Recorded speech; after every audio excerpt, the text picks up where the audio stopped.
तारीख की किताबें गवाह हैं कि उरूज के बाद ज़वाल और नेमतों के बाद नाशुक्री इंसानी फितरत का हिस्सा रही है। आज की कहानी एक ऐसी ही कौम की है, बनी इसराइल की। हज़रत मूसा अलैहिस्सलाम के गुजर जाने के बाद बनी इसराइल को अल्लाह ने बेशुमार नेमतों से नवाजा। मन व सलवा, खास खुराक, बादलों का साया और सरसब्ज ज़मीनें। उन्होंने एक तवील अरसे तक सुकून की जिंदगी गुजारी, लेकिन हर गुजरते दिन के साथ शुक्रगुजारी की जगह नाशुक्री और तौहीद की जगह बुत परस्ती और दुनियावी अय्याशी ने ले ली। अल्लाह का कानून अटल है, जब कौमें अपने खालिक की नाफरमानी करती हैं तो उन पर ऐसे दुश्मन मुसल्लत कर दिए जाते हैं जो उनकी जिंदगी अजीरन कर देते हैं। अमालेका नामी एक ताकतवर और जंगजू कबीला तूफान की तरह बनी इसराइल पर टूट पड़ा। उनका बादशाह जालूत गोलायत एक देव हैकल और जालिम हुक्मरान था। जालूत ने बनी इसराइल को जिल्लत और रुसवाई की इंतहा तक पहुंचा दिया। उनके घरों को उजाड़ दिया गया, उनके बच्चों को गुलाम बना लिया गया और सबसे बढ़कर उनसे उनका सबसे मुकद्दस असासा, उनकी रूहानी ताकत का मरकज ताबूत Sakina, arc of the covenant, छीन लिया गया। ये महज एक संदूक नहीं था, ये बनी इसराइल के लिए अल्लाह की ताईद और फतह की अलामत था। इस मुकद्दस संदूक में हजरत मूसा और हजरत हारून अलैहिस्सलाम के तबर्रुकात, असा, इमामा, तख्तियां मौजूद थे। जब जिल्लत और रुसवाई बनी इसराइल का मुकद्दर बन गई और उनका मुकद्दस ताबूत भी दुश्मन के कब्जे में चला गया, तो उनकी मुंतशिर कौम को अपनी बका का खतरा लाहक हो गया। मायूसी के इन सियाह बादलों में उन्हें हिदायत की सिर्फ एक ही शम्मा नजर आई, और वो थे उनके वक्त के जलीलुल कद्र नबी हजरत शमवील अलैहिस्सलाम। बनी इसराइल के तमाम कबाइल के सरदार और बाअसर बुजुर्ग जमा होकर हजरत शमवील की खिदमत में हाजिर हुए। उन लोगों ने निहायत आजिज़ी से इल्तिजा की कि ए अल्लाह के नबी, हम अब मजीद ये जिल्लत बर्दाश्त नहीं कर सकते। आप अल्लाह से दुआ करें कि वो हमारे लिए एक ऐसा ताकतवर बादशाह और अमीर मुकर्रर कर दे जिसके झंडे तले हम मुत्तहिद हो सकें और अल्लाह की राह में अपने दुश्मनों से जंग करके अपनी जमीनें वापस ले सकें।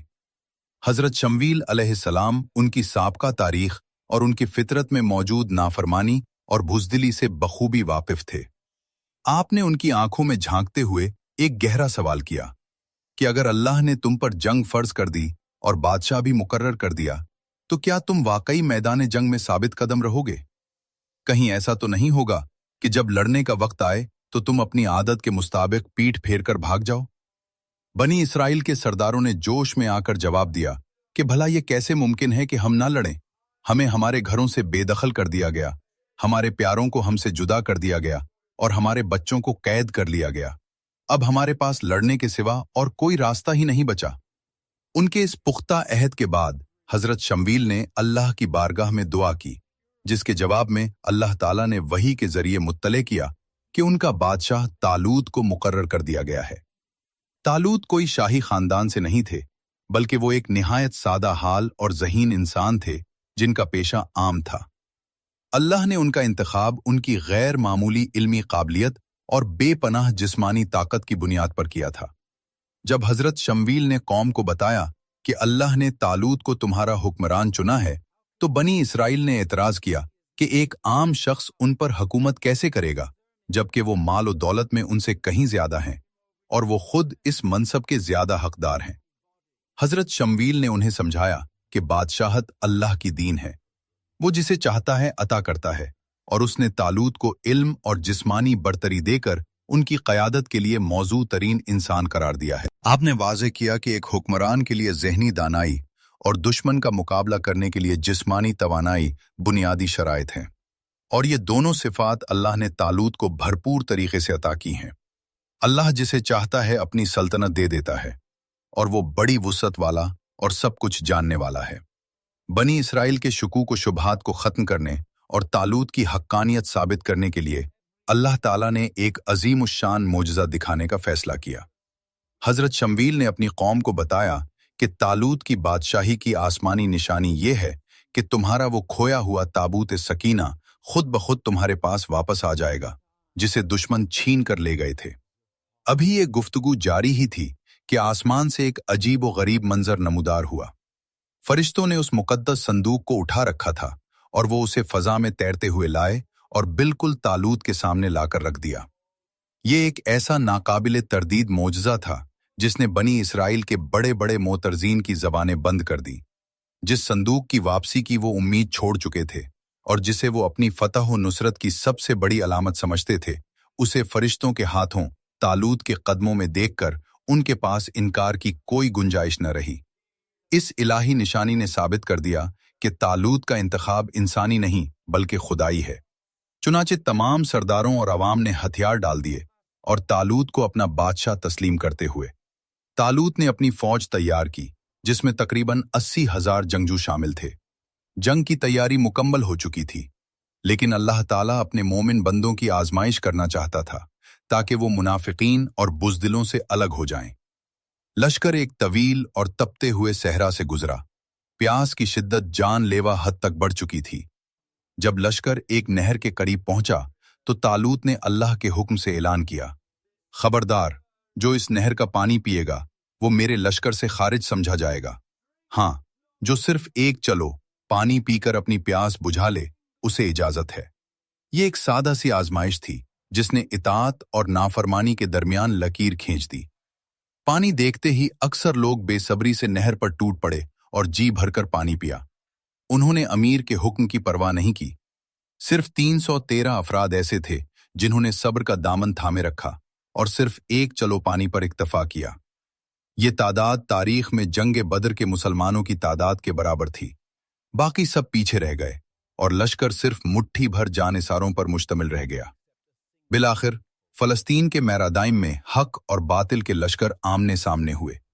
एक तरफ जालूत का ठाठे मारता हुआ अजीमुश्शान लश्कर था और दूसरी तरफ तालूत के सिर्फ 313 सरफरोश।